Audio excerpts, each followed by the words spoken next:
Well, the off-season is here, so Shep, if you had your druthers, how would you spend it?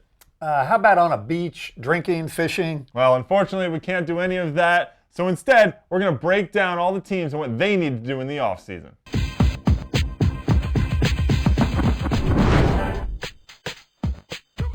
Greetings, everybody, and welcome to MLSnet.com's Extra Time. I'm your host, Greg Lawless, alongside Shep Messing, as always. This week, we start a four-part series breaking down all the teams in the league and what they need to do in the offseason to improve going into 2008. A little later on, we'll get to the rumor mill, which last week caused a little controversy out there in Cyberland. But Shep, first, we're going to start in New York, where the big news is that Juan Carlos Osorio, the head coach for the Chicago Fire, has resigned from the Fire, and he's going to be in New York.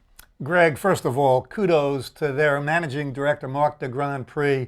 He didn't go look for the big names, Capello, Mourinho. I think he got the right man. I would have to think that they're a superstar Colombian also, Juan Pablo Angel, right, and Claudio Reyna, who had Juan Carlos Osorio when he was at Man City. Maybe they had some input as well. Well, Osorio certainly proved that he can handle big names like Reyna and Juan Pablo Angel when he was dealing with Blanco in Chicago. And everybody knows he's a great coach in the field. Very, very smart, intelligent player. He has a lot of work to do, though, in New York. They made the playoffs, however, they didn't do very well. And for me, New York has to start in the back. Center backs, Carlos Mendez, Jeff Park, for me, they just don't do it. New York brought Seth Stamler back, but that still isn't the option. They need to go and get someone who's very stable, a Claudio Suarez type of stable, experienced, good center back. Greg, I'd make the argument that when Mendez and Park played in the central part of the defense, they were good together, but they had issues at both outside back. They had issues in goal between Waterroos and Conway. So, look, anytime you get a big-time European or South American central defender, that's an asset. But I think when you talk about a leaky defense, they have to think, is John Conway the guy, or do we get another goalkeeper? Well, arguably, a center back would help John Conway, but also arguably on the defensive side for New York, they need to shore up the midfield a little bit. I think that, they've lost Joe Vide. Is Claudio Reyna going to be healthy? Is he going to be able to do the defensive work that they really need him to do? Well, I think they're okay in the defensive side of the midfield because they have Kovalenko, they have Stamler, They have Claudio Reyna. I think the real issue is, they have firepower up front.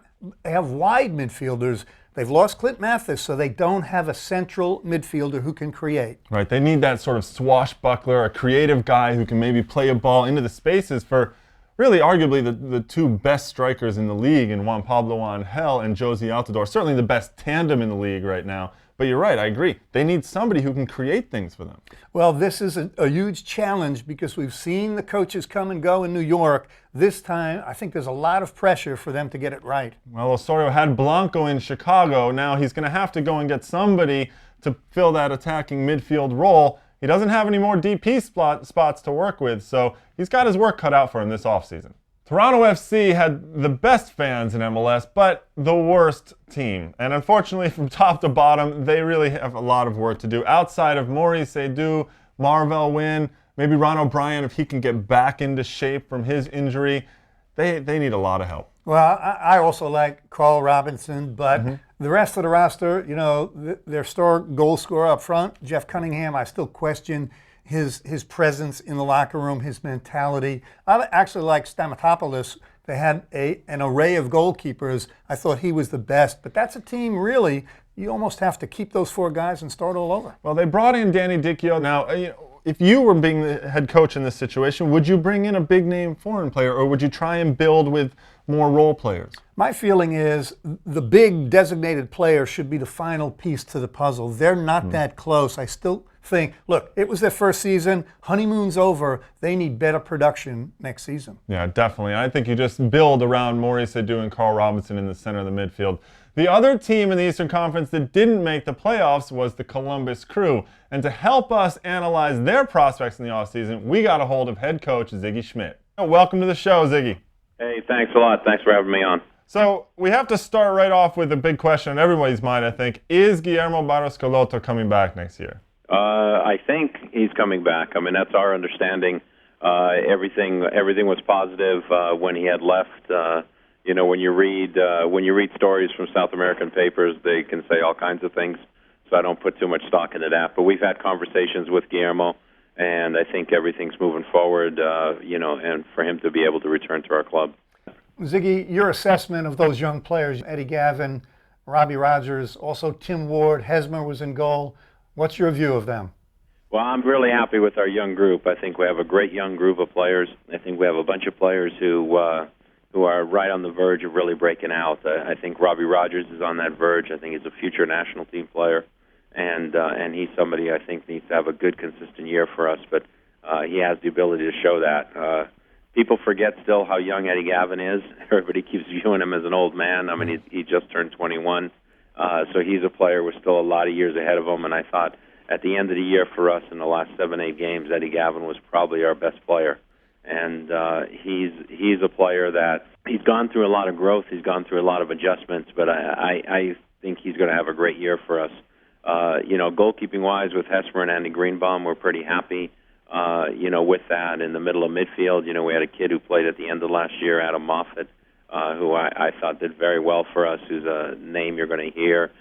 Danny O'Rourke is another young player who we're probably going to shove into the back this coming season. And then you've got Chad Marshall coming back from his concussion. And when you look at all those guys are 25 or younger. And I think that's a good core, a good nucleus. And the guy we didn't talk about was Timmy Ward. And Timmy, at the end of last year, showed a growth, and it'll be curious to see how he does now with the Olympic team. But he's starting to get some steel into his game, which is something he needed to add. Well, the future looks bright in Columbus there, Ziggy. Keep it up, and good luck next year in 2008. Thanks very much. The Kansas City Wizards came in 5th place in the Eastern Conference, but made the playoffs as the 4th team on the West and had a great run to the Western Conference Finals where they lost. But I think Kansas City, heading into this season, maybe a little bit of an underachievement, but Kurt Onalfo did a great job, and he has a core group of players in, Garcia, Conrad, Burciaga, Victorine, Zavagnin, even Eddie Johnson, players that have been together and playing together for a while now. Greg, I agree. I mean, Kurt Onalfo did a wonderful job, got right in there, set the culture right. Everybody defended when they lost the ball. Right. For the most part, they got forward collectively.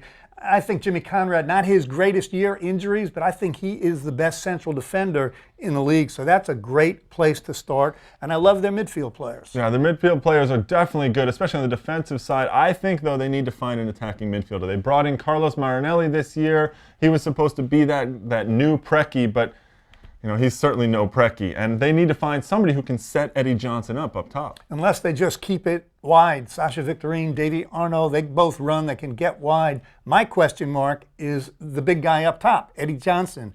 Historically, he's had his ups and downs. So is he thinking about Europe, or is he thinking about another productive year in Major League Soccer? Well, if Eddie Johnson is healthy, he's got Scott Seeley next to him, this is a team that can score tons of goals. And you're right, though, it does come down to the mindset of Eddie Johnson. Is he really here to play? Is he really going to put it all through? Kansas City, another player there, though, Kurt Morsink. Keep an eye out for him. He's clever in the midfield. He might be that player that can set Eddie and Scott Seeley up. They have a lot of questions in the offseason, but that core group, just a couple of players in there, they might make a run for the Cup next year. The rumor mill in MLS is grinding as always. We received an email from a fan of our shows, Carl Lee, who emailed us and asked, is Hidetoshi Nakata coming to MLS? Nakata, the former Bolton Wanderers star in Italy as well, retired from the game in 2006 after the World Cup. And Carl, I can give you an answer. No, he's not coming to MLS. However, the league has talked to him and he's turned them down. Maybe he's waiting just one more year. He's going to maybe take a team on the West Coast. I could see him maybe in Seattle. A player like Nakata would have a huge impact in the Far East for MLS. He would sell a lot of jerseys in Japan. Other players that are rumored to be coming to MLS, Andrei Shevchenko of Chelsea and Maciej Żurawski, the Polish star at Celtic. What do you think? Start with the Magic Man, the Polish international. That's a bogus rumor, Greg. He's not coming to Major League Soccer, not coming to the LA Galaxy. As for Shevchenko, I have spoken directly to the parties involved. And I can tell you his American supermodel wife wants Shevchenko in America in general, Major League Soccer, New York in particular. Whether it happens or not, I don't know, but I know they want it to happen. Well, the wife always has the say when it comes to these matters. Now, other stories coming out of MLS, down in FC Dallas, they've made a couple of changes. Danielson, no longer their DP. They cut him loose. Carlos Ruiz had his worst year ever in MLS from a scoring standpoint, but they picked up his option. What's going on in Dallas? Well, I'm hearing for sure Danielson, that was a bad move and he's out. But I'm hearing there's a deal in the works where another superstar player on Dallas he's going to be moving out as well. Well, Dallas making some changes, trying to get better, trying to get into that cup and over the hump finally. Now, if you have any comments, questions, criticisms, of course, you can always email us here at extratime@mlsnet.com. Next week, we'll get to all your questions about expansion cities in MLS. Unfortunately, though, that's all the time we have. But Shep and I will be here next week, as always, all through the off season. So join us next week and we'll kick it around.